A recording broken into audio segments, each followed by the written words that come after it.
오늘 시편 142편 말씀 가지고 남겨진 것을 계산하라라는 제목으로 함께 은혜 나누겠습니다. 11월 11일은 미국에서 베테런스 데이로 기념하고 있습니다. 미국의 참전 용사들을 기리는 날이죠. 미국이 하고 있는 2차 대전 참전 용사 중에 해롤 러셀이라는 분이 있죠. 이분은 미국이 진주만 폭격으로 2차 대전에 참전하게 되었을 때 자원에서 미 제13공수단에 입대를 하였습니다. 그리고 열심으로 전투를 준비하고 조국을 위해 투쟁하다가 1944년 6월에 예기치 않던 그 폭발로 자신의 양손을 잃어버리게 되었던 것입니다. 웬만한 사람 같으면 불구가 된 자신을 보면서 평생 고통과 원망 속에 살았을 텐데 이 해롤 러셀은 그렇지 않았습니다. 그는 양손에 의수를 만들어 끼운 후에 다른 사람처럼 밝고 적극적으로 살았던 것입니다. 이것을 곁에서 지켜보던 영화 감독이 이분의 라이프 스타일을 영화로 만들기로 했고 해롤 자신을 그 영화의 주인공으로 캐스팅을 하였던 것입니다. 이것은 파격적인 제안이었죠. 한 번도 연기를 해본 적이 없는 사람에게 주인공 역을 맡긴다는 것은 보통 모험이 아니었을 것입니다. 그런데 해롤은 바로 그 영화에서 양손이 잘린 불구자의 연기를 최선을 다해 펼친 결과 그해 아카데미 주연상을 받게 됩니다. 비전문가 배우로서는 최초로 아카데미상을 받은 케이스라고 말할 수 있습니다. 그는 상을 한 개만 받은 것이 아니라 두 개를 한꺼번에 수상을 하였었는데요. 하나는 연기를 잘해서 받은 연기상이었고 또 다른 하나는 상이 군인들에게 큰 희망을 안겨주었다라는 공로상까지 받게 되었던 것입니다. 이 해롤 러셀이 주연했던 영화의 제목이 무엇인지 아십니까? 우리 생의 최고의 해라는 The Best Years of Our Lives라는 그런 영화입니다. 우리 인생의 최고의 해이다. 많은 사람들이 생각할 때 이 해롤이 불구가 되었기 때문에 불행한 삶을 살았을 것이다. 이렇게 생각을 했을 것입니다. 그러나 해롤은 자신에게 주어진 그 삶을 최선을 다해 살았죠. 남겨진, 그래서 자신의 날들을 최상의 날로 만들었다는 그러한 메시지, 그것이 영화에 담겨져 있던 내용들입니다. 그가 아카데미상을 받았던 그 모든 상금을 상위 용사들을 위해서 기부하는 그런 행사에서 한 기자가 이 해롤에게 이런 질문을 하였던 것입니다.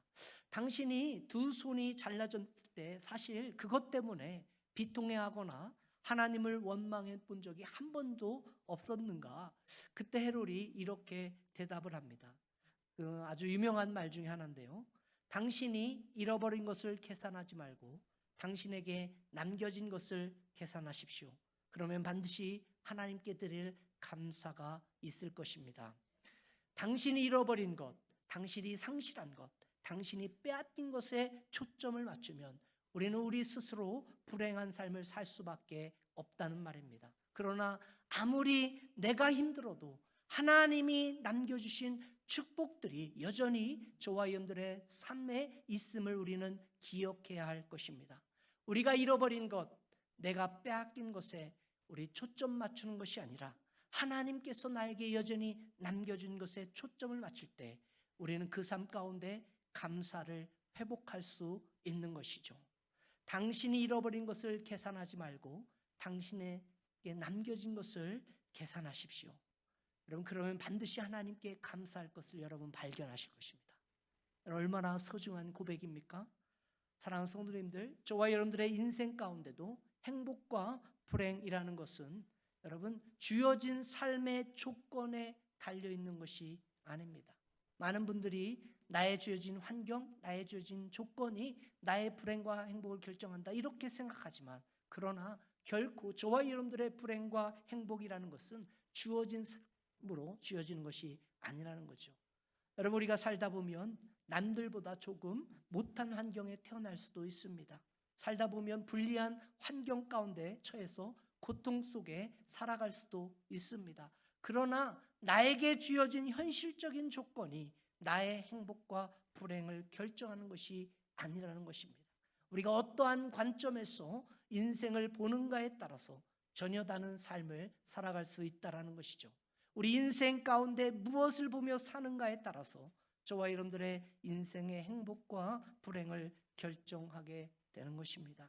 내가 아무리 힘들고 험악한 환경에 처해 있다 해도 하나님께서 나에게 남겨진 더 아름다운 그러한 세계, 더 아름다운 하나님의 나라, 그것을 볼 수만 있다라면 우리는 다시 일어날 수 있는 것입니다.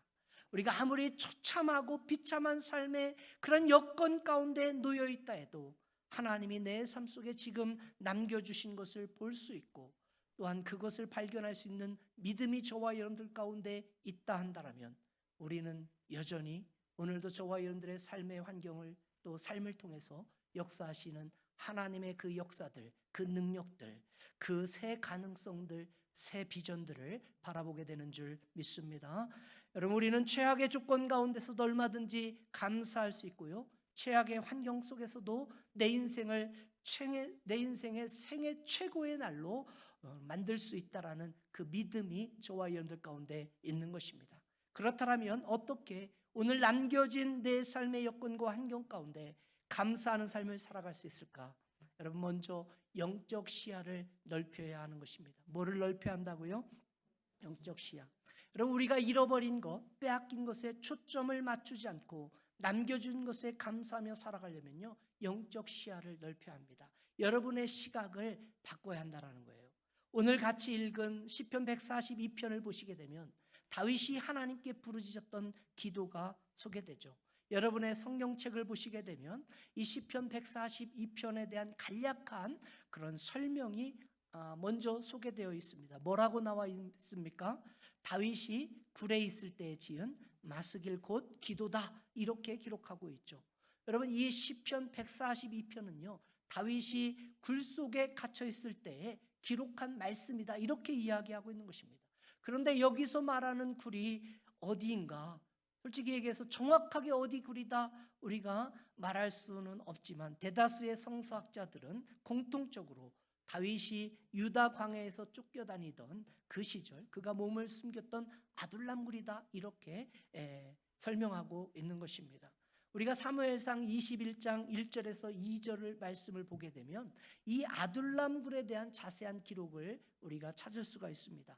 다윗은 사울 왕에게 쫓겨서 정처 없이 광야에서 도망자의 삶을 살아갈 수밖에 없었던 것입니다. 내일을 기약할 수 없던 그 가운데 이곳을 피신하기도 하고 저곳으로 도망가기도 하고요. 그러나 항상 이 다윗의 목을 향해 겨냥하고 쳐들어오던 이 사울의 병사들은 완전히 피할 방법이 없었던 것이죠. 그래서 결국 한 동굴을 선택해가지고 몸을 피신한 것입니다. 바로 그 동굴의 이름을 아둘람 굴이다, 이렇게 부르는 것이죠. 다윗이 그 동굴로 들어갔다는 소식을 듣게 되고 그러자 다윗의 형제들과 친척들이 몰려왔을 뿐만 아니라 다윗이 거기 있다는 소식을 알게 된 다윗을 따르던 사람들이 아둘람 굴로 찾아오게 된 것입니다. 그런데 어떤 사람들이 이 아둘람 굴로 찾아왔는가? 사무엘상 22장 2절은 이렇게 기록합니다. 우리 같이 한번 읽어보실까요? 사무엘상 22장 2절 시작. 환난당한 모든 자와 빚진 모든 자와 마음이 원통한 자가 다 그에게로 모였고 그는 그들의 모든 머리가 되었는데 그가 함께 한 자가 400명 가량이었더라. 자, 다윗을 찾아왔는데 어떤 자들이 찾아왔다고 설명합니까? 한마디로 요약하면 상처받은 사람, 빼앗긴 사람, 당하고 마음속에 뭔가 비통함과 원통함과 그 분노를 가졌던 그러한 사람들이 잔뜩 아둘람 굴로 모여드는 것입니다. 그러니 어찌 보면 여러분, 아둘람 굴은 어떤 굴이었다, 이렇게 이야기할 수 있어요? 상처받은 사람들의 아지트였다, 이렇게 표현할 수도 있는 것이죠. 한두 사람도 아닙니다. 한 400명에 모였는데 다 그런 사람, 오늘 예배 들어온 분들이 다 그런 분이다. 별반 다를 게 없는 것 같지만 그렇다면 이게 보통 일이겠습니까? 하루 이틀도 아닙니다. 오랫동안 같이 살아야 되는데 여러분 한번 상상해 보십시오. 그 캄캄한 굴 속에 모여있는 사람들이 어떤 사람들입니까? 세상에서 가장 비참하고요 원통한 일을 당한 사람들입니다. 세상에서 당한 심한 아픔의 상처와 심한 그러한 아픔을 가지고 다 모인 사람들입니다. 그러니 이분들이 밤낮 내뱉는 그러한 말들이 어떤 말들이었을까? 야, 참 세상 아름답다. 세상 참 살맛난다. 참 세상 좋구나. 여러분 이런 말 했겠습니까? 아닙니다. 세상에 대한 비난과 불평, 비통함과 원통함, 원망을 쏟아놓는 그러한 저주의 말들을 쏟아붓겠죠. 아니 세상이 나를 이렇게 다룰 수 있는 거야? 아니 사람들이 나를 이렇게 취급할 수 있는 거야? 내가 받은 상처와 아픔 밤낮으로 털어놓을 것입니다. 그러니 그 동굴 안이 어떻겠습니까? 그 동굴 안은 어떻게 보면 불평의 동굴, 절망의 동굴이었죠. 인생의 불행자들이 잔뜩 모여서 늘어놓은 쓴뿌리가 가득한 처소였다. 이렇게 말할 수 있는 것입니다. 더욱이 동굴 안에 계속 갇혀 있다 보니까 그들의 볼 수 있는 시야 자체, 여러분 어떻습니까? 아무리 주변을 둘러보아도 여러분 보이는 것은 캄캄한 어두움밖에 없는 거예요. 그러니 그들의 시야는 좁아질 대로 좁아질 수밖에 없는 것이죠. 동굴 안에서 밖을 볼 수 있는 유일한 빛은 저 멀리 보이는 그 동굴 입구에서 나오는 빛, 조그만 빛밖에 없는 거예요. 아주 어둡고 희미한 그 조그만 입구를 통해서 세상을 보니 여러분 어떻겠어요? 흔히 사람들은 이것을 터널 비전이다 이렇게 말하는 거죠. 여러분 동굴 안에 갇힌 사람이 세상을 보는 시야, 그것을 이야기하는 것입니다. 터널 비전.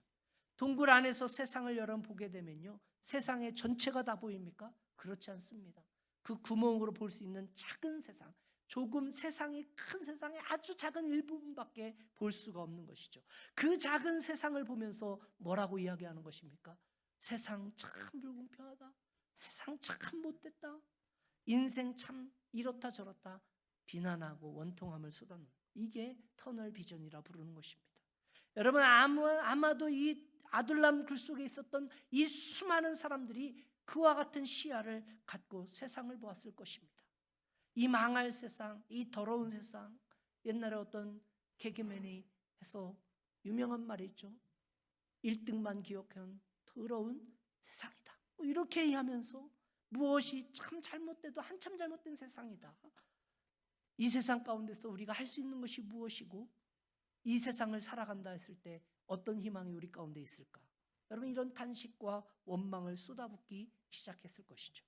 그들의 삶 가운데 하나님을 향한 감사와 찬양은 찾을 수 있었을까요? 전혀 불가능했을 것입니다. 사랑하는 성도님들, 저와 여러분들의 시야가 잘못되면요, 모든 것이 다 삐딱하게 보이는 거예요. 어떤 할아버지가 술이 잔뜩 채가지고 비틀거리며 길을 가는데 그것을 봤던 한 학생이 그 할아버지를 막 비추하려고 했었어요. 그랬더니 할아버지가 하는 말이, 나는 괜찮으니까 저기 흔들리고 있는 파이스픽 산이나 붙잡으라고. 그게 지금 막 요동친다고. 여러분 지금 뭐가 흔들리고 있는 거예요? 산이 흔들립니까? 아니죠. 본인이 비틀거리는데 자기는 괜찮다고 흔들린다고. 여러분 이와 같은 거예요. 오늘날 수많은 사람들이 왜곡된 그러한 시각으로 세상을 보며 살아가죠. 다 세상이 잘못됐고 사람들이 나를 잘못 취급하고, 그래서 내가 지금 이렇게 불행한 삶을 살고 있다고, 다른 어떤 사람 때문에 내가 지금 이렇게 어려움을 당하고 있다라고, 이런 고통의 시간을 보내고 있다. 그러나 여러분 정말 그 깊은 곳을 발견하게 보면 사실은 뭐가 문제일까요? 내 마음 깊은 곳에 있는 이 마음이 질병이, 그게 문제인 거예요. 나도 모르게 나 자신을 불행의 감옥에 가두고 있는 저와 여러분들의 마음이 문제인 거죠. 거기에 갇혀 있는 겁니다. 내가 불행의 감옥에 갇혀서 세상을 바라보니까 내 주변은 온통 뭐만 보이는 거예요? 온통 원망과 좌절밖에 안 보이는 거죠. 나에게 주어진 모든 불행이 누군가의 잘못 때문에, 너 때문에 내가 지금 이런 힘든 삶을 살고 있어, 남을 탓하면서 살아가게 되는 겁니다. 시간이 흐르면 흐를수록 그 우리 속에 있는 이 원통함, 분노, 이 비통함, 이 쓴뿌리는요 자꾸 뭐예요? 커져만 가는 거죠.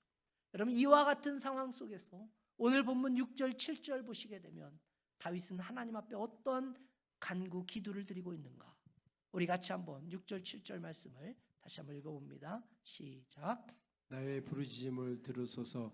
나는 심히 비천하나이다. 나를 핍박하는 자들에게서 나를 건지소서. 그들은 나보다 강하니이다.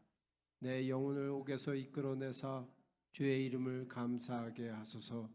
주께서 나를 갚아 주시리니 의인들이 나를 두르리이다. 내 영혼을 어디에서 이끌어내사? 옥에서 이끌어내사. 여기서 옥이라는 것은 뭘 이야기합니까? 감옥을 말하는 것입니다. 지금 그들이 처한 상황을 다윗의 시각으로 볼 때 감옥과 같다 이렇게 이야기하죠. 그런데 한 가지 주의할 것은 지금 다윗이 아둘람 굴에 갇혀 있다라는 이 환경 자체가 감옥이다 이렇게 표현하는 것이 아니라는 것입니다. 지금 그 굴 속에서 발견되어지고 있는 그 수많은 사람들의 반응에 대한 표현이죠. 그들이 굴 속에 들어왔다 해서 여러분 마음의 원통함을 가지고 비통함을 가지고 쓴뿌리를 가지고 증오심을 가지고 계속 저주의 말을 퍼붓기 시작한다면요, 바로 그것이 뭐가 되는 거예요? 그게 감옥인 거예요. 비단 육체적인 차원의 아둘람굴이 그들을 억압하고 있는 것이 아니라 그들 마음 속에 있는 이 영혼의 감옥이 그들을 억압하고 그들을 지금 무너지게 하고 있다라는 것이죠. 그래서 다윗이 고백하기를 내 영혼을 옥에서 건져달라고 고백하는 것입니다. 나의 영혼을 이 감옥에서 끄집어내 주십시오. 그리하면 내가 비로소 하나님의 이름을 찬양하고 그분에게 감사가 할 수가 있을 것입니다. 오늘 저와 여러분들에게 감사를 빼앗아가는 근본 원인이 어디에 있다라고 여러분 생각하십니까? 여러분 뭔가 주어진 여건이 조건이 없기 때문에 주어진 환경이 있지 않아서? 아닙니다. 지금 내 마음이 뭐에 있기 때문에? 골마 터져 있기 때문에, 내 마음 속에 어둠의 권세가 장악하고 있기 때문에, 내 마음이 원통함과 분노와 비통함으로 가득 차 있기 때문에 내 스스로 가지고 있는 이 영혼의 감옥이 모든 하나님을 향한 이 나의 찬양을, 하나님께 드릴 감사를, 하나님께 올려드릴 예배를 가로막고 있다. 우리 눈에 영혼의 창살이 가려져서 바른 것을 볼 수 없도록 막아버리고 있는 케이스. 이 영혼의 감옥이 저와 여러분들의 감사를, 기도를, 예배를 가로막고 있다는 것이죠. 그래서 여러분 예배를 드려도 감격이 없고요, 기도를 드려도 기도가 되어지지 않는 것입니다. 무엇인가 내 마음을 가득 붙잡고 있기 때문에 하나님을 향한 이 정말 터져나와야 할 찬양과 하나님을 향해 터져나와야 할 감사와 하나님을 향해 소리 높이 불러야 할 이 예배가 가로막혀 있는 경우, 여러분 내 마음의 눈에 비늘이 덮여 쓰여져서 하나님의 영광과 하나님의 위대하신 하나님 나라의 그 목적과 큰 비전을 보지 못하는 이와 같은 이러한 현상들, 여러분 이게 오늘 본문에서 다윗이 하나님을 향하여 뭐라고 고백하고 있는 거라고요? 나의 영혼의 옥에서 건져달라라는 겁니다. 저와 여러분 가운데 이와 같은 고백이 있어지길 소망합니다. 하나님, 내 마음의 눈을, 내 영혼의 눈을 넓혀주십시오. 내 영혼의 감옥의 창살에 가려 하나님의 목적과 하나님의 영광을 보지 못하고 가로막고 있는 이 내 영혼의, 내 마음의 눈을 열어주십시오. 내 마음의 감옥으로부터, 내 영혼의 감옥으로부터 나를 건져주십시오. 우리 기도해야 될 것입니다. 한 번은 노만 빈센트 필 박사가 홍콩 지역을 방문했는데 한 청년 등에 새겨진 문신을 보고 깜짝 놀란 적이 있다고 합니다. 보통 문신을 새기면 뭐 동물을 새기든지 뭐 좋은 글귀를 새기는데 이 청년의 등에는 뭐라고 써있냐면 want to lose라고 써 있었어요. 패배하기 위해 태어난 사람이다, 이렇게 적혀 있는 거예요. 그것을 본 필 박사가 이렇게 이야기했다고 합니다. 저 청년은 자신의 몸에 문신을 새긴 것이 아니라 자신의 마음에 상처 자국이 새겨져 있구나. 세상에 태어나서 패배하려고 태어난 사람이 어디 있겠는가, 이렇게 이야기하는 거죠. 사랑하는 성도님들, 어찌 하나님께서 저와 여러분들을 이 땅에 보내셨을 때 패배자의 삶을 살라고 저와 여러분을 이 땅에 보내셨겠습니까? 하나님이 저와 여러분들을 이 땅에 보내셔서 살아가게 하시는데 불행한 삶을 살라고, 불행의 감옥 속에 살라고 저와 여러분들을 보내셨을까요? 아닙니다. 하나님께서 저와 여러분들을 이 땅에 보내실 때는 하나님의 그 크신 위대하신 계획과 하나님께서 디자인하신 그 축복과 영광된 그 풍성한 삶으로 저와 여러분들을 보내신 줄 믿습니다.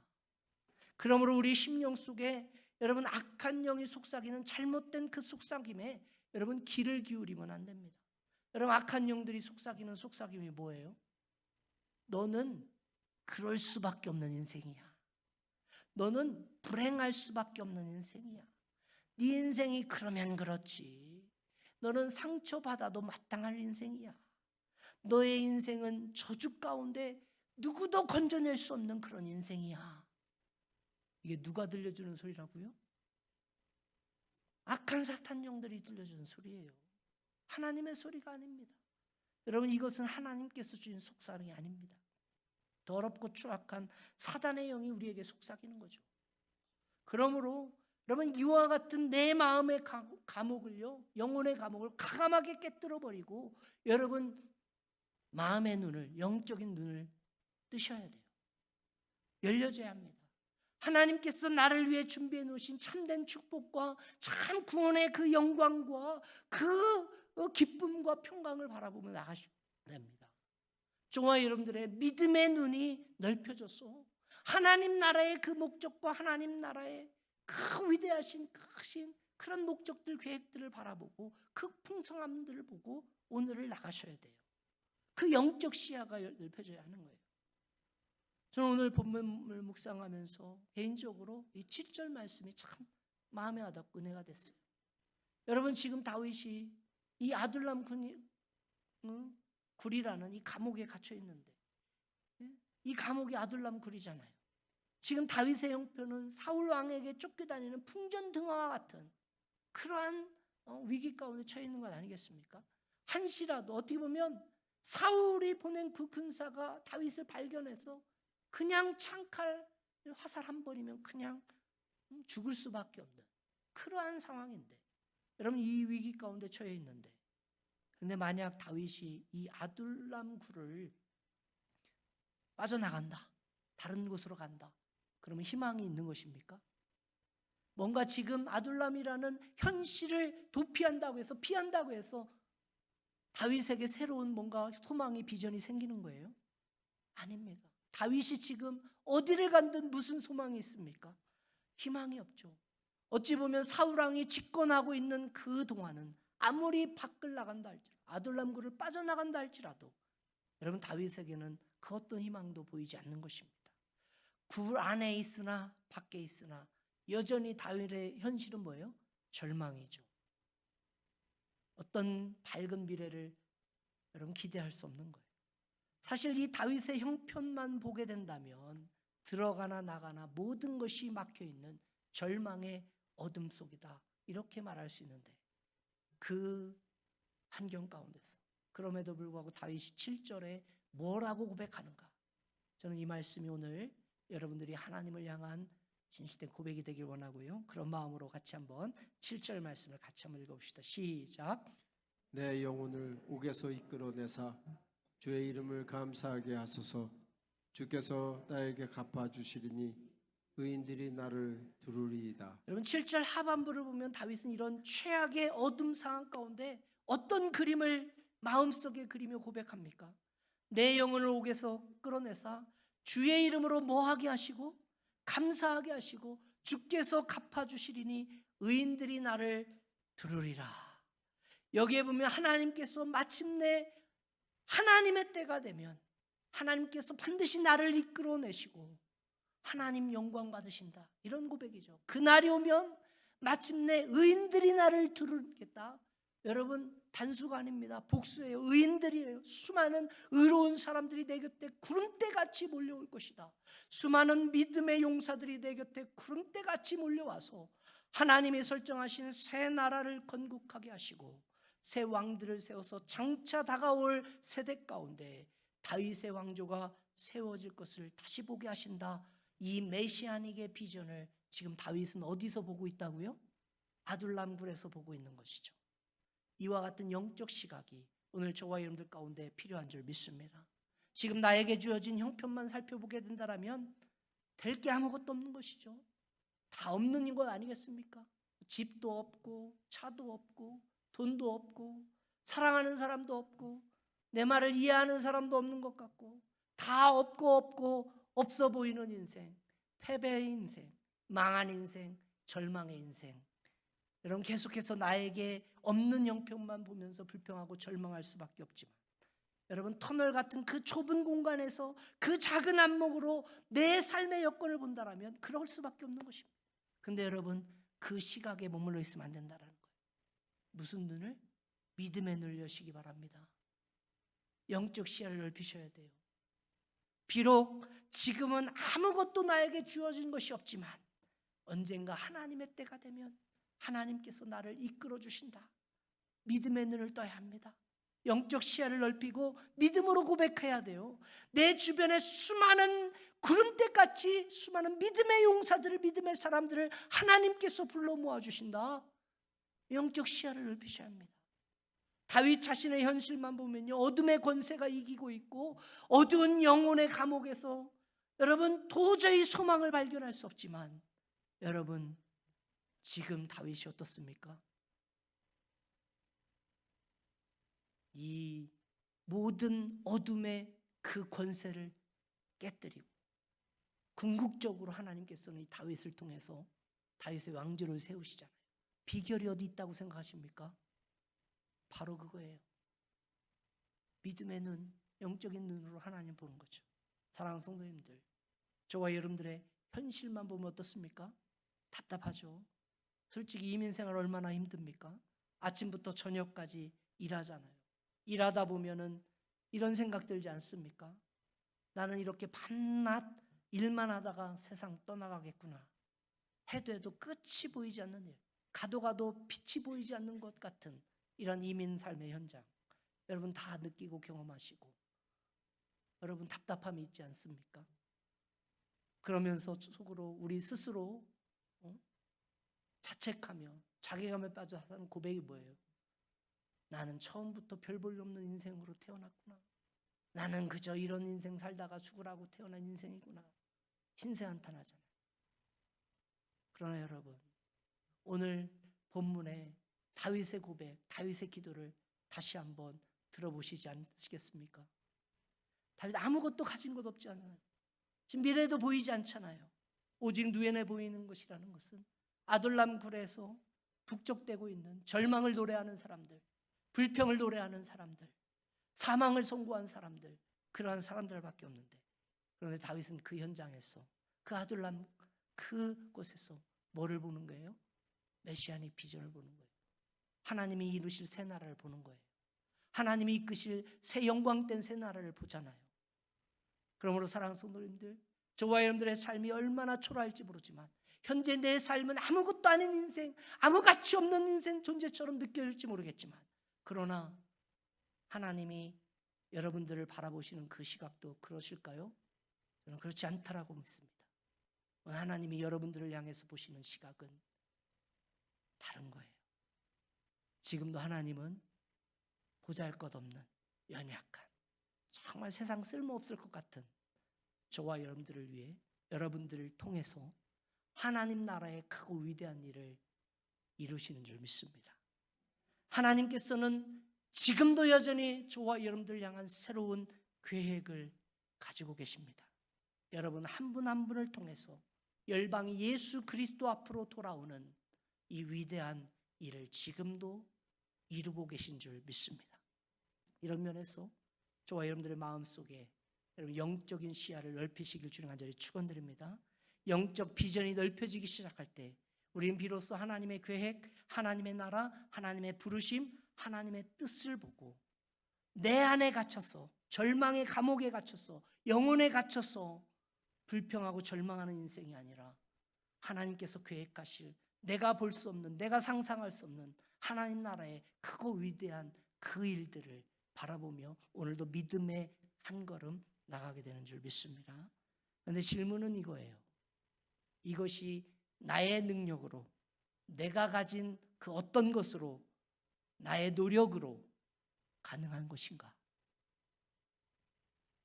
여러분 가지고 있는 것으로 가능합니까? 여러분이 열심히 노력하면 돼요? 여러분이 열심히 아니야 나는 괜찮아 나는 괜찮아 하면 됩니까? 아닙니다. 우리가 이 어둠의 감옥으로부터 구출해 줄 진정한 능력의 근원은 나에게 있지 않습니다. 환경에 있지 않아요. 사람에게 있지 않아요. 누구에게 있을까요? 하나님 한 분밖에 없어요. 이 어둠의 감옥으로부터 탈출하게 할 진정한 능력의 근원은 오직 하나님 한 분밖에 없는 줄 믿습니다. 물론 내가 힘쓰고 애써서 빠져나올 수 있는 인생의 여러 가지 문제들이 있겠죠. 그러나 저와 여러분들의 내면 깊은 이 영적인 문제, 이 영혼의 어둠의 감옥으로부터 해방시키고 탈출시키고 구원할 수 있는 분은 하나님 한 분밖에 없는 줄 믿습니다. 우리가 겉으로 과거의 상처를 잘라버리고요, 단호하게 세상을 살겠다 결단도 하고요, 안 아픈 척 괜찮은 척 여러분 그러면서 살아보지만 어떻습니까? 잘 되지 않죠. 절망합니다. 끊임없이 나를 공격하고 나의 과거의 그 아픈 그 현장으로 몰고 가고 있는 어둠의 세력이요, 우리의 심령을 장악하고 무너지게 하죠. 누가 이와 같은 깊은 어둠 가운데 갇혀서 불행과 고통의 현실에서 여러분 이런 삶에서 건질 수 있는 그 어떤 사람이 누구입니까? 그 어떤 환경이, 그 어떤 조건이 무엇입니까? 없어요. 누구밖에 없다고요? 하나님 한 분밖에 없어요. 저와 여러분들의 진정한 피난처, 저와 여러분들의 진정한 능력의 원천은 하나님 한 분밖에 없는 줄 믿습니다. 그러면 우리가 하나님의 도우심을 구해야 되는 거예요. 그래서 오늘 본문에요 4절 5절에 다윗이 뭐라고 고백하고 있는지 4절 먼저 한번 읽어볼까요? 시작. 오른쪽을 살펴보소서. 나를 아는 이도 없고 나의 피난처도 없고 내 영혼을 돌보는 이도 없나이다. 이것은 다윗이 처한 현실입니다. 바꿀 수 없어요. 변화시킬 수 없습니다. 오른쪽 보십시오. 아무것도 없습니다. 어디로 피해야 할지, 어디 도망갈지. 피난처가 나에게 존재하지 않습니다. 누구도 내 영혼을 돌봐주지 않는 것 없죠. 아무도 나를 돌봐주지 않습니다. 그런데 5절에 다윗이 그와 같은 상황에 뭐라고 고백하는가? 5절 말씀 같이 읽습니다. 시작. 여호와여, 내가 주께 부르짖어 말하기를 주는 나의 피난처시요 살아있는 사람들의 땅에서 나의 분기시라 하였나이다. 주는 나의 뭐라고요? 피난처다. 살아있는 사람들의 땅에 분깃이 되십니다. 여기에 다윗이 붙잡았던 소망이 있는 줄 믿습니다. 사람들을 보니까 절망이죠. 희망이 없습니다. 환경 보니까 도와줄 환경이 아무것도 없어요. 내 자신을 들여보는데요, 내 속에서 나올 것이 아무것도 없는 거예요.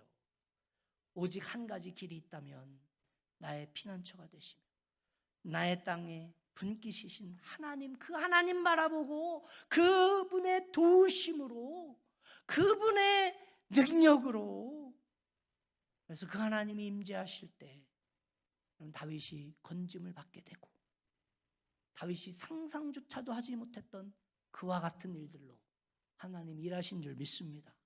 저와 여러분들의 인생 가운데 도저히 나의 힘으로 빠져나올 수 없는 그런 고통의 현장이 있는 줄 믿습니다. 영혼의 감옥이 여러분에게 분명히 존재하죠. 여러분 그렇다면 이 시간 정말 우리가 해야 할 가장 소중한 하나님을 향한 기도가 있다라면 저는 오늘 다윗이 드린 이 고백이라고 믿습니다. 우리 이렇게 고백하길 원해요. 하나님 도와주십시오. 하나님의 능력의 팔로 나를 끄집어내 주셔서 이 영혼의 고통의 현장 가운데서 나를 건져내 주십시오.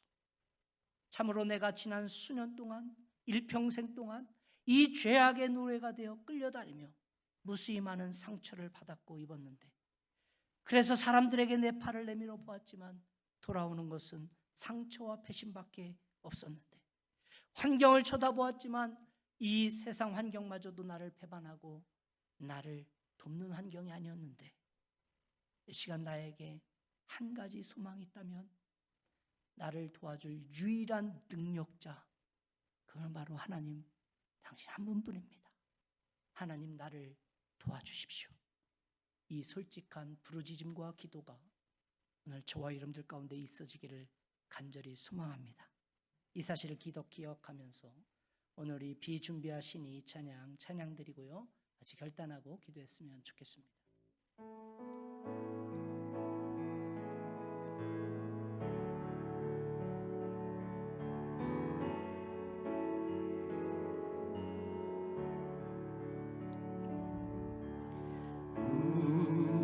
주는 위대하며